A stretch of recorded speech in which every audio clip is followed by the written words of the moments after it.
Allez, nous allons parler des attaquants quand même, tout de même, c'est ce qui nous intéresse ce soir aussi au Premier Chef. Mais tout d'abord, 20h20 sur France Info, le fil info, Augustin Arrivé.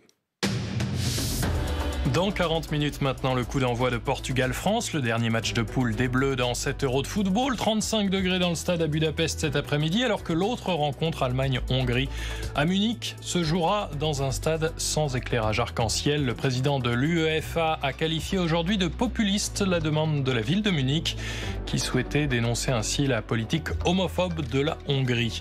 Le Covid tue encore 33 décès en 24 heures dans les hôpitaux français, mais à nouveau une baisse du nombre de patients en réanimation ce soir. 2300 nouveaux tests positifs depuis hier.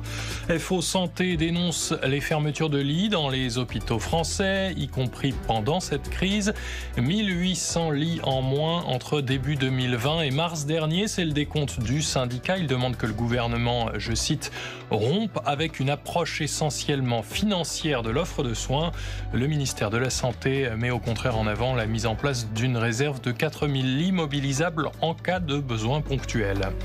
Des centaines de magasins en France qui avaient commencé à vendre du CBD vont pouvoir continuer à le faire. La Cour de cassation tranche en faveur de cette commercialisation, ce qui suit d'ailleurs le droit européen. Le CBD est un dérivé du cannabis sans psychotrope.